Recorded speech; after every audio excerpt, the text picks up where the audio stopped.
Tantor Audio presents Search for the Saiph by P. Corcoran. Narrated by Eric Michael Summerer. Chapter 1. The Happy Wanderer. Garunda, 49.41 light-years from Earth. Chief Engineer Logan reports we're ready to fold, Captain. Port Control has given us the green light and wishes us a safe journey. Very well, Robards. Let's be on our way. Time and tide wait for no man. Richard Boswell smiled at the quizzical look his young navigator gave him at his use of the ancient phrase before turning his attention to the controls. The journey from Garunda to Alona was split into 10 folds of 5,000 light-year legs each. As the ship emerged at the end of each leg, it contacted navigation buoys placed by the Navy's Survey Command and verified its position. The whole trip would take around 10 hours, incorporating the mandatory 2-hour shutdown for normal service, inspection, and any minor adjustments the gravity drive needed between such long folds. The Happy Wanderer accelerated steadily under the push of its ion drive, its massive bulk of 1.8 million tons picking up speed until it finally reached 3/4 the speed of light. 3, 2, 1, fold! Robards called. They shifted into fold space with an almost imperceptible shiver that ran the length of the ship. A second, stronger vibration indicated their return to normal space. Alarm bells rang. Throughout the ship, the fire alarm signs flashed, their urgent blinking mirrored in the captain's display, demanding Richard's attention. What the hell? Richard quickly brought up the ship's schematic. Fire in the engine room. The sound of bulkhead doors clanging shut reached his ears, and the normally constant hum of the air conditioning died as it automatically shut down to prevent the spread of smoke. Richard overrode the alarm on the bridge, silencing it. First Officer Yoshi Morona turned to Richard. No reply from the engine room, Captain. I think I should head down there. Richard desperately wanted to go himself, but his place was on the bridge. He reined in his impulses and calmly released his first officer. Off you go, Yoshi. Scare up what crew you can along the way and give the chief all the help she needs. The majority of functions on ships like the Happy Wanderer were fully automated. She ran with a skeleton crew of just 15. Most of this crew worked in engineering, which just happened to be the seat of the fire. Yoshi nodded and headed for the bridge exit. Yoshi! The first officer turned toward his captain. You be careful now. Take no chances, or your wife will never forgive me. Yoshi flashed Richard a toothy grin and disappeared down the corridor, heading for the engine room at a dead run. Richard turned to his next order of business. Sit rep, Robards. Captain, on re-emergence into normal space we continued on course at just under 1/4 the speed of light. He tapped the controls as he spoke. The engine controls are unresponsive, and my board shows the engines went on automatic shutdown at the first indication of fire. My systems are running on emergency power, and I have minimal active sensor systems. Kennedy, Richard addressed his young communications officer, who was busy tapping keys at her workstation. So focused on the screen she was studying, she seemed unaware of her surroundings. Richard raised his voice. Kennedy! Still he garnered no response. Lorna! Richard shouted. Lorna Kennedy jumped as if stuck with a cattle prod. Yes, sir, she squeaked. Take a deep breath and calm yourself. We have a job to do. Keep focused, okay? Lorna's cheeks flushed with embarrassment. Her first real emergency at the age of 21, and she was acting like a scared 5-year-old. She shook herself. Yes, it's my first deep space voyage. Yes, I've only been here 14 days and don't know the crew, but where did that bubbly, confident communications officer go? Get a grip on yourself, woman. You're meant to be an officer. In a stronger voice, she replied, Yes, sir. Sorry, sir. It won't happen again. I'm sure it won't. Now, lock onto the navigation buoy and download a message to it. Instruct it to launch its emergency communications drone back to Garunda and inform Port Control we have a fire in the engine room. We're currently adrift at the first way marker, and we're declaring an emergency and request assistance as soon as possible. That's the thing, sir. I've been trying to raise the buoy, but the rear whisker laser mount isn't responding to commands or any of my computer fault interrogations. The bow mount can't traverse far enough to see the buoy and get a lock. Richard mulled the problem. Each of the navigation buoys contained a communications drone equipped with its own gravity drive. The drones on this run were programmed to head for either Garunda or Alona, whichever was the closest. Any ship in distress could download a message to the drone and launch it automatically, then sit back and await rescue. Now that wasn't an option. Kennedy, warm up the emergency drone. Download our current logs, but don't launch until we hear back from the first officer. The Happy Wanderer, like every commercial starship, was required to carry at least one communications drone. After the incident with the TDF Vasco da Gama, where it ended up 50,000 light-years from its intended destination, it seemed like a prudent requirement. Well, thought Richard, how right they were. Lorna was tapping at her keyboard again, happy to have a purpose. The attention tone beeped in the captain's display, and Richard activated the pickup. It revealed the image of Yoshi in a hard vacuum suit.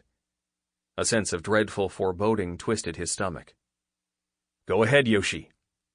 Captain, I've reached the bulkhead at engineering. The telltale signs on this side of the door show it's over 1800 degrees in there. I can't get a visual as the cameras are down, but... Richard saw Yoshi's look of despair as he shook his head. I'm sorry, sir. There's no way any of the engineering crew could have survived. No way, Richard responded, rhetorically, as he processed the likely deaths of his crew. Yoshi shook his head slowly, sharing his captain's pain. No, I can't see it, sir. Richard lowered his head, rubbing his forehead gently. Chief Engineer Michelle Logan and he had been friends for almost 30 years, since he had joined Zurich Lines. They had crewed the long-haul cargo runs from the asteroid belt to the inner planets. They were godparents to each other's children. Now, in an instant, she was gone. How was he going to break the news to her husband? Yoshi's tinny voice jolted his captain back to the present. With your permission, sir, I'm going to seal the next bulkhead back from engineering, and then pump out the air from between the two. Use it like an airlock. If the fires consumed all the oxygen in engineering, then there's no point in giving it the fuel to reignite. Sounds like a good plan, Yoshi. I'll enter engineering and open it to space to allow the heat to dissipate before resealing and repressurizing it, before I do a proper damage estimate. How long do you think till you can get in and give me a provisional damage report? Not long, sir. We're already suited up here. Give me 20 minutes and I should know what we're facing. Okay, Yoshi. Permission granted, and I'll expect to hear from you in 20. Richard cut the link and turned to the waiting Robards and Kennedy. We wait, he said simply. It was the longest 20 minutes of his life.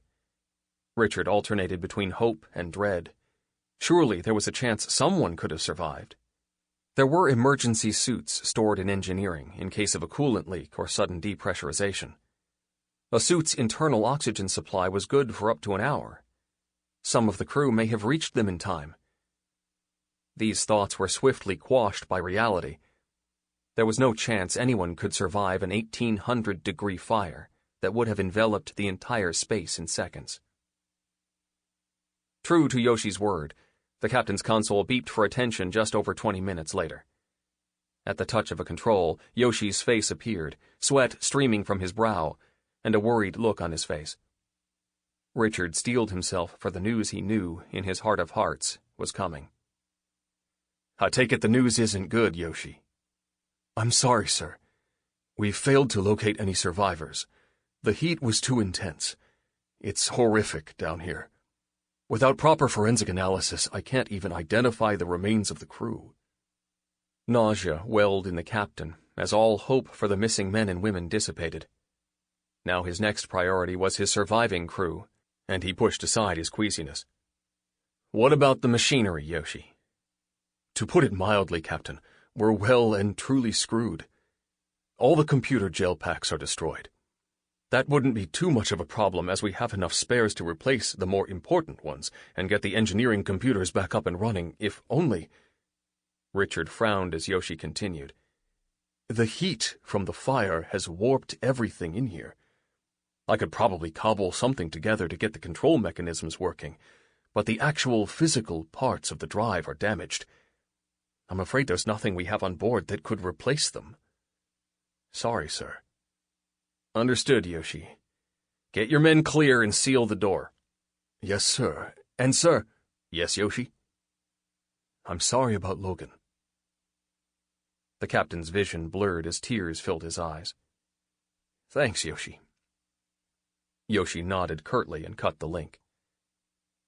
Richard gave his eyes a quick rub, hoping that neither Robards nor Kennedy noticed, and if they did, they would politely ignore it. He still had a ship to get home. He quickly glanced at the ship's clock. 50 minutes. On this course at a quarter of the speed of light. Richard calculated they'd traveled 225 million kilometers from the position they'd entered normal space, and with every passing second were moving a further 75,000 kilometers from the shipping lane. As long as a rescue ship had his base course and speed, they should still find him without too much trouble. Kennedy, please update the logs on our communications drone with our current position, heading, and speed. Download the first officer's report and request immediate assistance. Launch the drone as soon as you're ready, please. Kennedy busied herself at her console, and Richard sat back as he calculated how long a rescue vessel would take to reach their location. The shaking of Lorna Kennedy's head caught his attention. Problem, Kennedy? Yes, sir. The drone accepted the downloads and the command to launch, but my board shows a red light from the launch bay doors. They appear to be stuck. Richard conjured an image of the launch bay doors in his mind. Positioned just forward of the rear whisker laser communications mount. The laser mount that also wasn't responding. Damn! What else can go wrong? The captain punched the link to Yoshi. The image of his first officer halfway out of his pressure suit filled his display. Sorry, Yoshi, you're not finished yet. The launch bay doors for the comms drone are stuck, probably damaged by the fire. I need you and someone else to go free them so we can get the drone out and get some help. Yoshi had paused while removing his bulky suit. He started shrugging it back on, his brow wrinkled in thought. Either the hatch controls are fried or the hatch mechanism itself has been warped by the heat. I may have to cut the hatch away and release the drone manually. I don't see another way around it. Do whatever's needed, Yoshi, but the sooner we get the drone out, the sooner we get some help. Understood, Captain. I'll let you know what I find. And with that, Yoshi cut the link, thinking that it never rains, but it pours. On the exterior hull, Yoshi regarded the hatch in front of him and wished he wasn't always right. Just as he'd thought. The hatch, covering the communications drone bay, was partially opened and jammed. Most likely the bay door rams had suffered catastrophic damage. The drone was intact, though, a minor miracle. Their first piece of good luck. No sense hanging about out here. I may as well get to work, thought Yoshi, as he carefully held the plasma cutting torch at arm's length and ignited it. The flame was designed to cut through anything up to and including battle armor. Any mistake, and it would make very short work of his suit. That mistake would take Yoshi's day from bad to fatal in a heartbeat. He'd only been working a few minutes, and already the plasma torch had easily cut through one of the 4 rams that operated the bay doors. Yoshi looked up to ensure that the crew member with him was safely out of the arc of the plasma torch while he moved to reposition himself to start on the next ram. He was confronted with the crew member's back. Hey, Brown, are you with me? Yoshi got no reply. He turned the plasma torch off and secured it to the hull, by the bay doors, using the magnetic strap. He walked over to Brown. As he edged closer, he noticed the small hole in the back of her helmet. Oh God, no. Yoshi moved as quickly as he could in his cumbersome suit to check Brown from the front, and was confronted by another neat hole in the faceplate. The suit encased a now dead Brown. No! Despair filled Yoshi as the rational part of his brain tried to figure out what had happened. Had a micrometeorite hit her? If so, shouldn't the faceplate be completely or at least partially shattered? Movement over Brown's now stiff shoulder caught Yoshi's eye. What the? The short laser blast from the rifle of the armored figure passed right through Yoshi's chest. The shot destroyed the integrity of the suit. The electronics controlling the magnetic boots failed. The atmosphere rushed out. The sum result was that Yoshi was lifted clear of the Happy Wanderer's hull. Yoshi's brain, thankfully, began to shut down just as he saw dozens of armored figures scurrying toward the open airlock and entering the ship. The screaming alarm on Lorna's console drew all eyes to it. She silenced it and briefly interrogated the computer to confirm its readings. Without raising her head, she shouted, "Dutchman! Dutchman!" It was the call no captain wanted to hear. "I have a crew member off the hull and moving away at speed. Suit beacon is coming in strong and I'm getting good telemetry. Bio readings show—" Lorna's voice faded as her throat closed over. My God, no. Not Yoshi.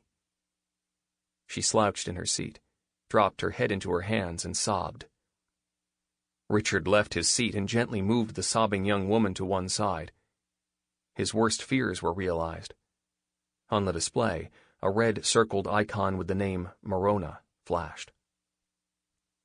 The fire damage at the rear of the ship meant Yoshi had already been over 200 meters from the Happy Wanderer's hull and moving away at 40 kilometers per hour when the midship sensors picked it up.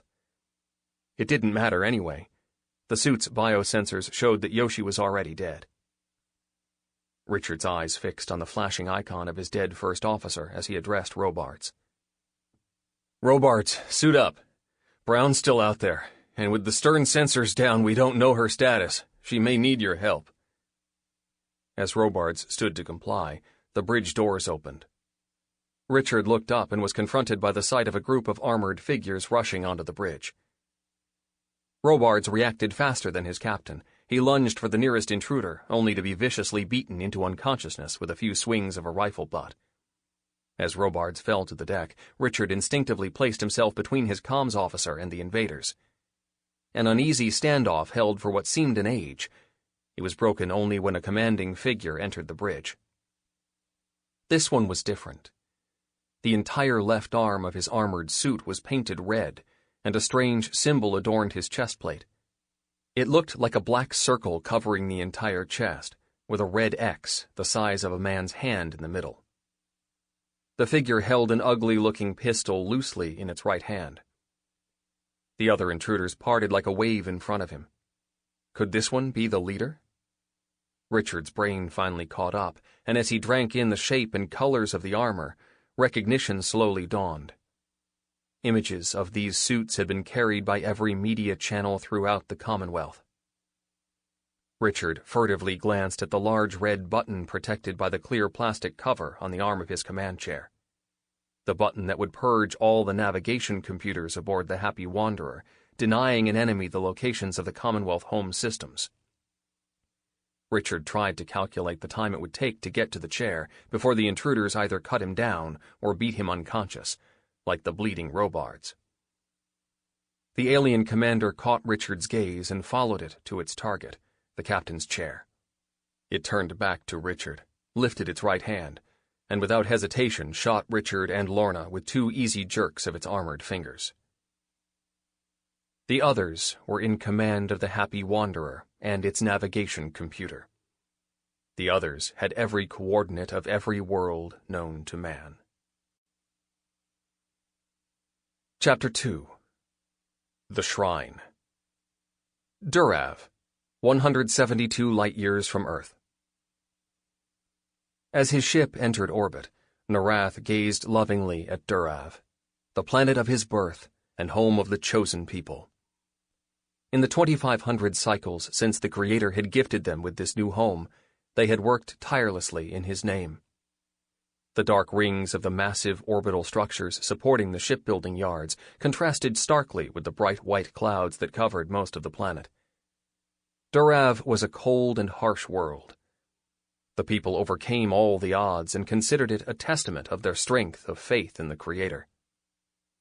With his guidance, the people overcame all that nature threw at them. He endowed gifts on them that allowed their population to rapidly expand and spread across the surface of Durav. The Creator needed warriors to fight against the spawn of evil. engineers to build the ships to carry them, and the weapons for them to use in his name. Females to provide the young to be trained as the Creator saw fit. For as long as he could remember, Narath had trained as a warrior and had risen steadily through the ranks. Until now. A twin tone sounded throughout the ship. The surface shuttle departure was imminent. With one final look at the cloud-covered world below him, Narath headed for the waiting shuttle and his fate.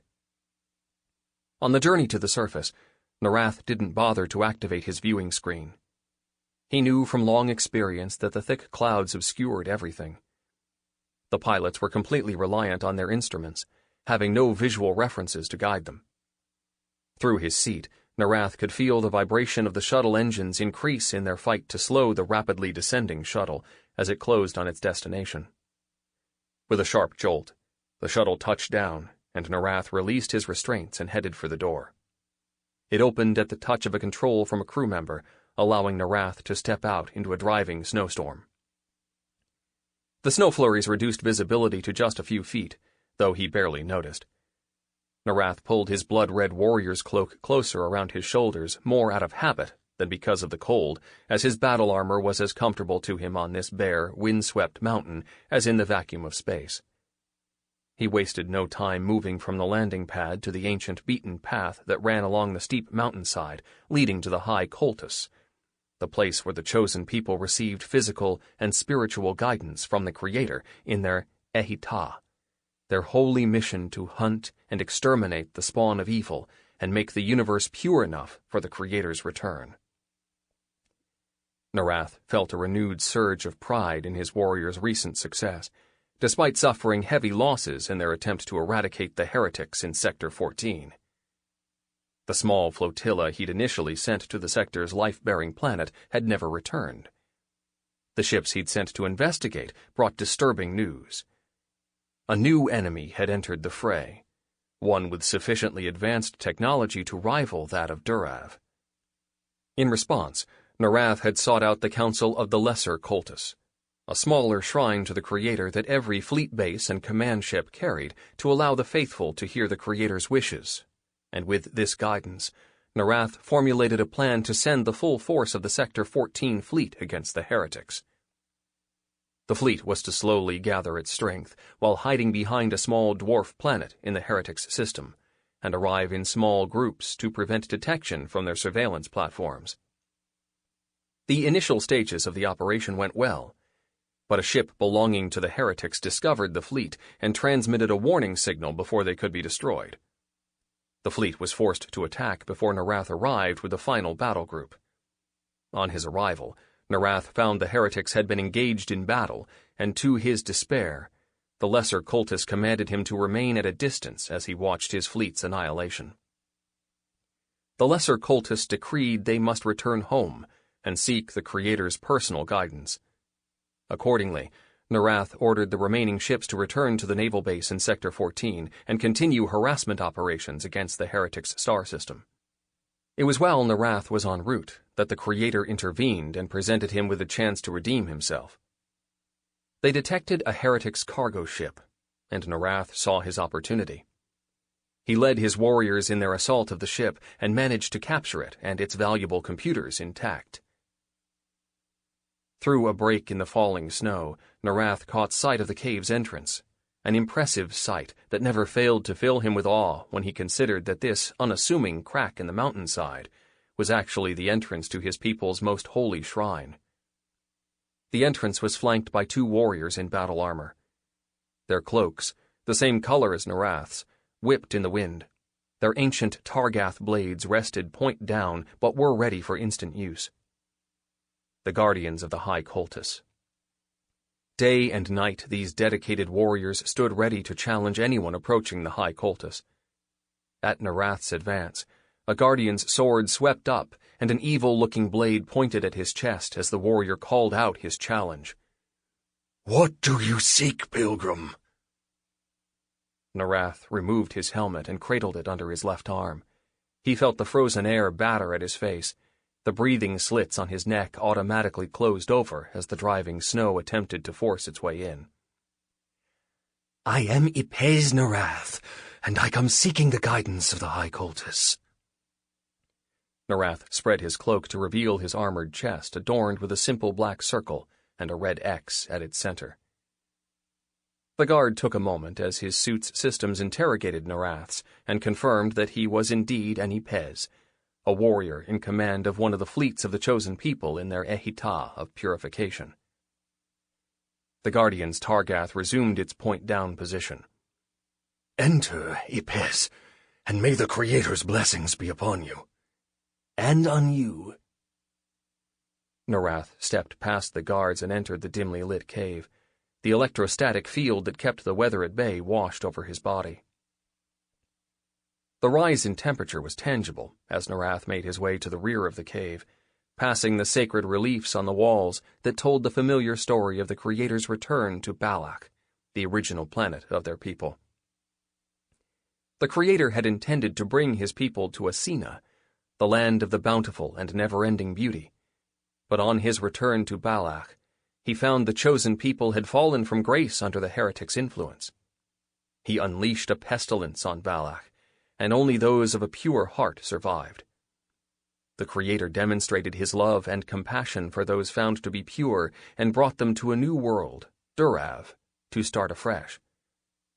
The Creator set them a task to test their faith and physical bodies, but in his generosity he also gave them the High Cultus, where they were welcome to commune with him and seek his guidance. He proffered gifts that allowed them to travel amongst the stars, seeking out the spawn of evil and purifying the universe. When the Ehita was complete, the Creator would come again and take his people to Asina. As he passed the reliefs, Narath reverently ran his armored fingers over them. Narath was forced to duck his head slightly as he entered a narrow tunnel at the rear of the cave, which sloped sharply downward into the heart of the mountain. Its walls were so smooth they could have been cut with a modern laser cutter. He marveled at the greatness of the Creator. The tunnel leveled out, and Narath made out the slow, melodic tones of people at prayer. The tunnel opened into a large chamber lit by flickering candles. By the dim light, Narath saw almost 100 people spread around the chamber, kneeling with their foreheads resting on the chamber floor, hands locked behind their necks, softly touching the small amber gem at the base of the skull, the symbol of the chosen people. When a female discovered she was pregnant, she attended the local Atistes, house of the Creator, where the house leader passed a gift stone, the Creator's blessing, over her womb. If the child was pure of heart, on its birth a small amber gem would glint at the base of its skull. If, however, the newborn had been tainted by the spawn of evil, the gem was missing, and the child was put to death immediately. A rare occurrence, but not unknown. A reminder to the chosen that the spawn of evil was still attempting to bring about their fall from grace and tempt them away from the path of Ehita. Narath's attention returned to the many pilgrims around him. A few had noticed the arrival of an Ipez and moved a respectful distance away. Some had come of their own free will to commune with the Creator, while others had felt the Creator call to them. No matter the reason, the Creator, through the High Cultus, spoke to their minds directly, filling them with either guidance to aid their daily lives or knowledge to aid them in their holy mission. A warm, pleasant feeling spread through Narath, and he let out a small gasp as the strong, fatherly tones of the Creator spoke to him. "Blessings be upon you." Narath dropped to his knees, assuming the position of apostasy, his fingers lightly touching the gemstone at the base of his skull. He closed his eyes and concentrated on formulating his reply. "I am Ipez Narath, warrior of the Creator. I bear news of the Ehita. Continue, Ipez." Narath's nervousness grew. The Creator was loving but strong. Failure in the Ehita could be met with instant execution. Only the spawn of evil could hide from the all-knowing Creator, hence the reason for the Ehita, to eradicate the heretics. Narath confessed, "I have failed you. My fleet was destroyed at the hands of a new and powerful group of heretics. I can ask only for your forgiveness in the hope that you will allow me to continue to serve. Failure is unacceptable, Ipez. Sample complete. Ready to continue?